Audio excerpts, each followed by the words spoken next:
Hello again, and welcome to the Castle Old Skull Hawk Moor project, where we explore the deepest roots of Dungeons & Dragons in search of greater understanding and forgotten details that we can use to move forward into the future of old-school-inspired game design. The Hawk Moor project celebrates the world of Greyhawk, as created by Gary Gygax, as well as the world of Blackmoor, as created by Dave Arneson, and all of their gaming friends and co-creators. Today, we are going on a dungeoneering expedition under Greyhawk Castle. In 1974, Gary Gygax wrote an interesting story about his playgroup's experiences in the sinister dungeons and watery netherworld far below the ruins of Castle Greyhawk. This tale was entitled The Expedition into the Black Reservoir. The story was never published by TSR or by Wizards of the Coast. Today, for your entertainment, I am going to read this story to you in its entirety. The Expedition into the Black Reservoir, a dungeon adventure at Greyhawk Castle by Gary Gygax. To the east of the busy walled city of Greyhawk, the land is forsaken, overgrown with thorns and thistles. Oozing marsh creeps slowly down. The copses are huddles of weird, bloated trees. The wiry grass seems to grasp at the feet of any who dare to tread upon it. In the center of this unwholesome place, on a rock-boned prominence, hulks the ruin of the grim Greyhawk Castle. Still, a few of the bravest sort regularly frequent its precincts, one such as Erac, a spellcaster, Erac the Enchanter, Erac the Ambitious, a paladin of law.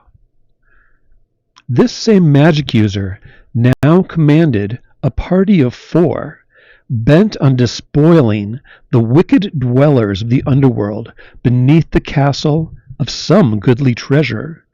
At Eric's side paced the llama, Londlar. At the back of one was Nulfike, a dwarven swordsman, while behind the other was the acolyte Ugub of the Lake of Crystals. The fallen west gate of Greyhawk Castle was at hand, and through this moldering portal the party passed. In a few moments they had entered the great central keep, heaved open an inner door, and carefully proceeded down a set of winding stone steps, steps worn with age and slippery with dampness. They had entered the dungeons. A huge oaken door at the bottom of the tower gave into a corridor running east and west. Erac led eastward, turned south at an intersection, followed a branching passage southeasterly, and halted the group in a large natural cavern which was lighted by glowing clumps of foxfire upon floor, walls, and ceiling. At least a score of elves were lounging about, and they greeted the 4 adventurers in a businesslike manner.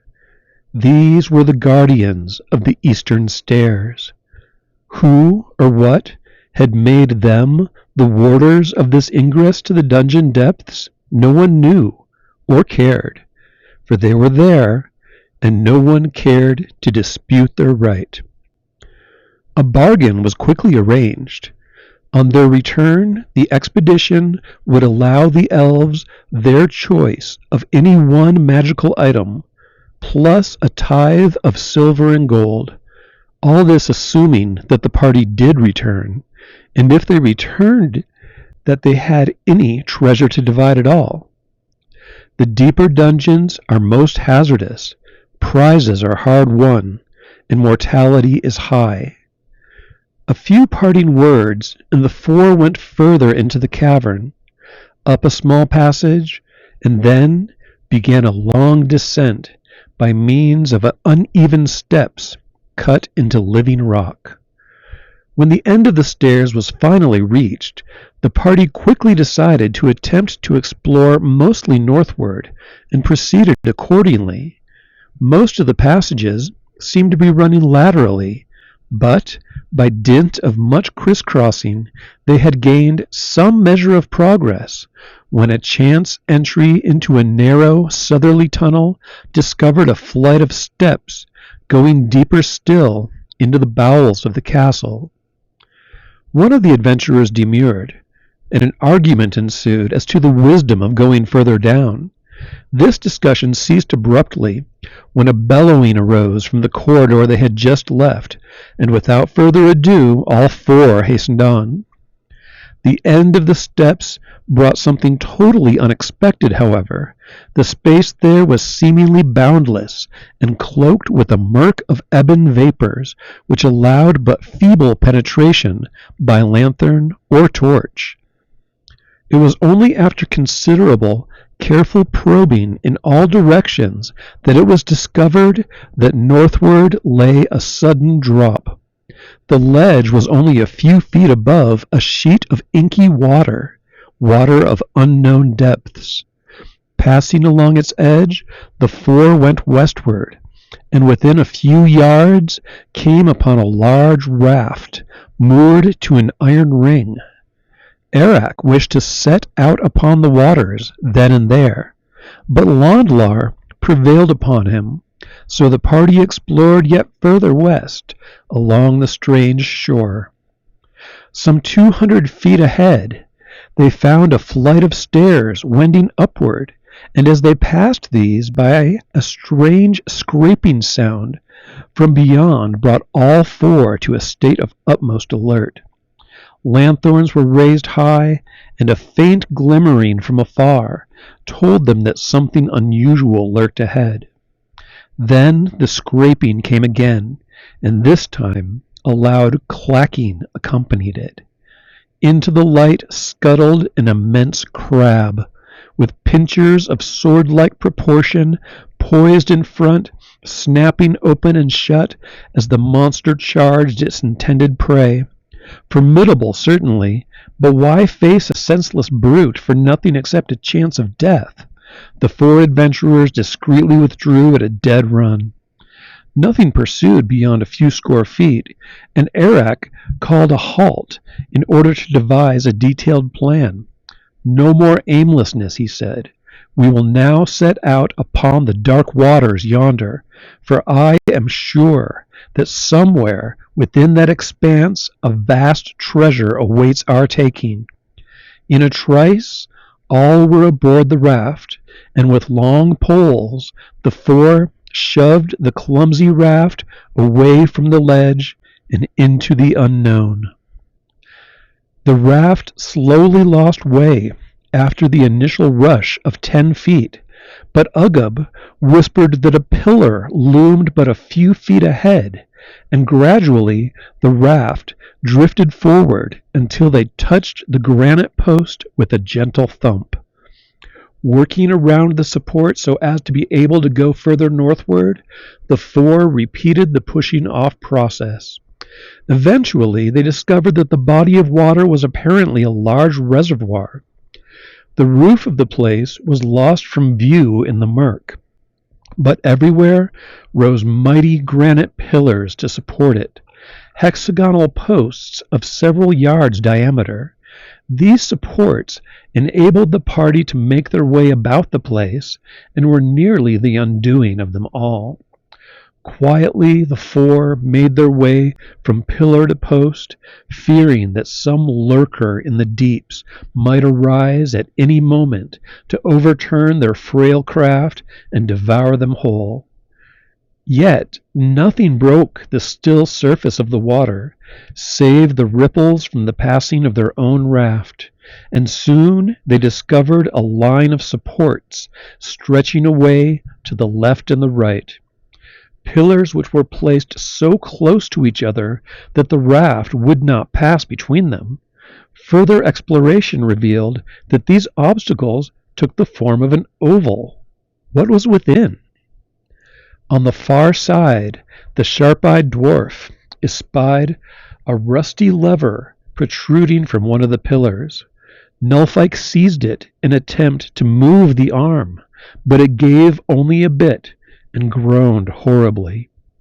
Erac then came to the assistance of his lieutenant, but they met with no success until Ugub, too, lent his weight as well.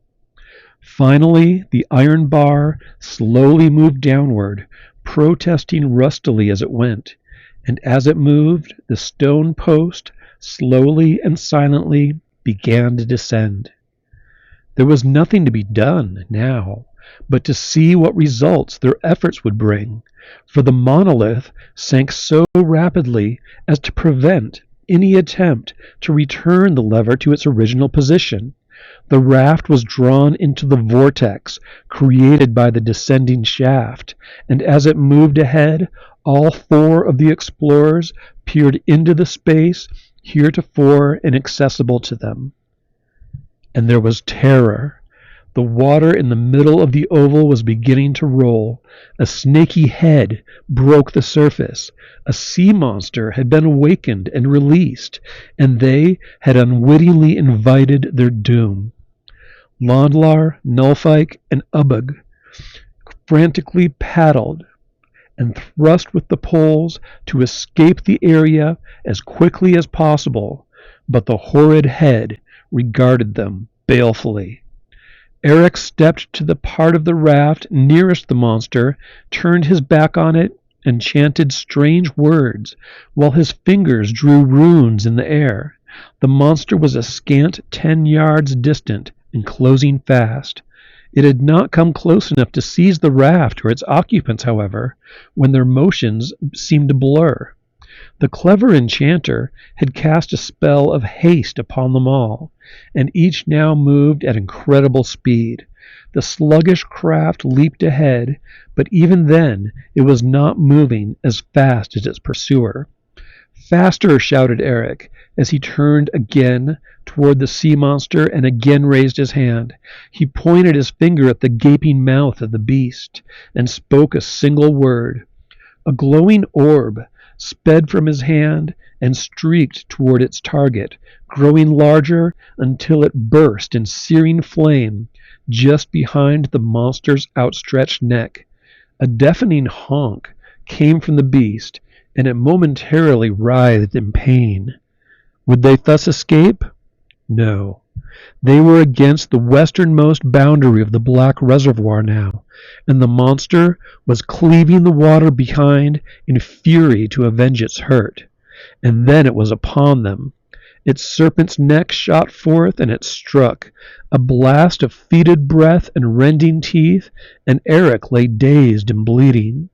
The three paddlers forced the cumbersome vessel northward as Erac struggled upright and reached for his last hope, a strange device taken from a quasi-human in another dimension.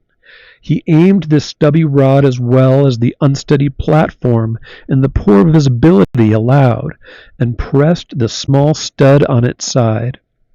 A beam of blue radiance darted forth, striking the water near the monster and causing it to boil. Another hideous honk of pain and great thrashing. What was that ahead? It looked like another ledge in the hope of deliverance. Erac sent another beam at the pursuer, and then the raft was at the raised stone platform. As it neared the ledge, all four of them leaped out. They had gone 20 feet or so along the ledge when two things happened simultaneously. The sea serpent heaved itself upon the ledge behind them, determined not to allow this prey to escape.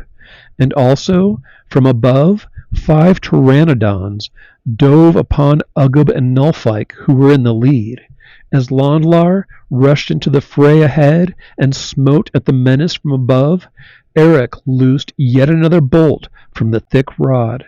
This time it fell full upon the head of the monster, and in a second its truncated corpse thrashed on the stone blocks, spattering ichor everywhere. A scream from his rear caused the magic user to turn hastily from the death throes of the sea monster. Both Ugub and Nulfike were in the grip of the flying horrors, and yet more could be seen dropping down into the fray. Would the strange rod respond again? Pressure upon the stud brought forth another searing flash. Two of the pteranodons flamed and crashed upon the pavestones. The llama's armored form was now visible in the midst of the melee, his arm flailing left and right with a great mace of holy power. As another of the winged reptiles was crushed by one of his blows, the others lost all taste for such meat and flapped upward, voicing raucous cries. The party paused to regain strength, and Londlar began to bind up the wounds of the injured. As he did so, he made passes over the rent flesh and uttered prayers in a tongue strange to the ears. Before the eyes of the wounded, their flesh knit itself. He then turned to Erac and performed the same office. Somewhat revitalized, the adventurers sought to regain their raft, but in vain. It was gone. Undaunted, they began to search about the stone spit, and finally, upon its northernmost extremity, they found a punt. Here indeed was a sign that they were being helped by the gods. Clambering into the boat, they set out to find the lair of the sea monster, so as to discover what prize it had guarded.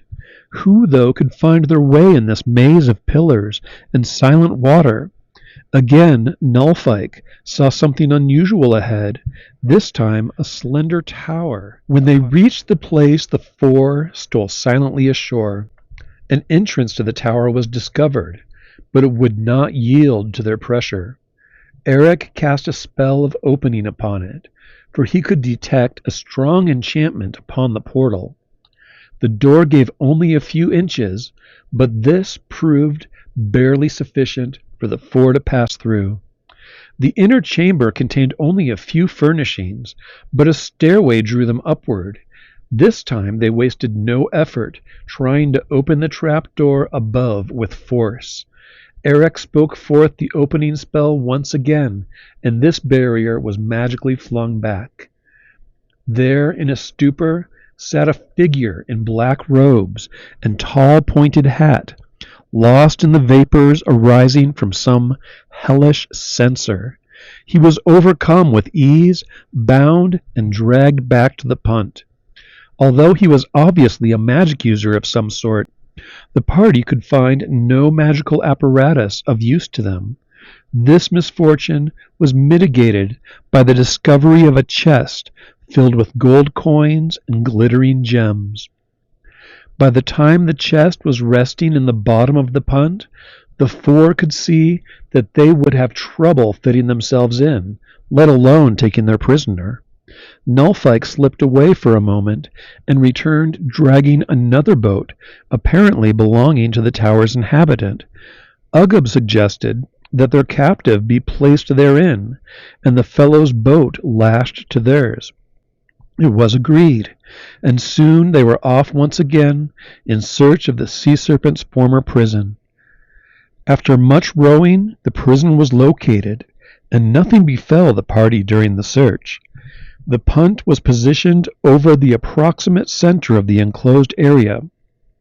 The acolyte was the strongest swimmer, so he stripped off his armor. 100-foot length of rope was weighted and thrown over the side, one end securely tied to the boat, and Ugab dove overboard with a sack of iron spikes to bear him quickly to the required depth. Londlar felt a tug on the rope. Then nothing. Had something struck it? Swallowed the acolyte? No. In another minute, Ugab was back to inform them that when he had reached the end of the line, he had found that the bottom was still deeper. How deep, he knew not. It was decided that nothing more could be done at this time, and a speedy return to the surface was in order. Ugab donned his armor, Londlar and the dwarf began to row, and Erac tried to draw the towed punt close so that he could question their prisoner. Perhaps he would prove of considerable use to them yet. But as the enchanter began to pull the craft closer, their captive leaped up, shook off his bonds, and dove overboard. Nothing could prevent his escape. He had managed to slip from his ties and had been biding his time. This was not the most opportune moment, but the captive had acted in desperation. As the four adventurers rowed for their starting point and the route back up, they heard a great hollow voice cry behind them, "I am the sorcerer of the Black Reservoir, and I shall be avenged for the theft of my treasure." After a few more narrow escapes, the four adventurers managed to regain the outer world of fresh air and sunlight. The loot from the treasure chest was adequate, but none of them felt called upon to retire to the quiet life. The question uppermost in all of their minds was how to find what, if anything, that terrible sea monster had guarded. There was also a nagging worry as to the ability of the black sorcerer to carry out his threat. None of the adventurers voiced their private thoughts, but all of them felt that soon they would again plumb the depths of the ebon lake for the wealth that it hid. The end.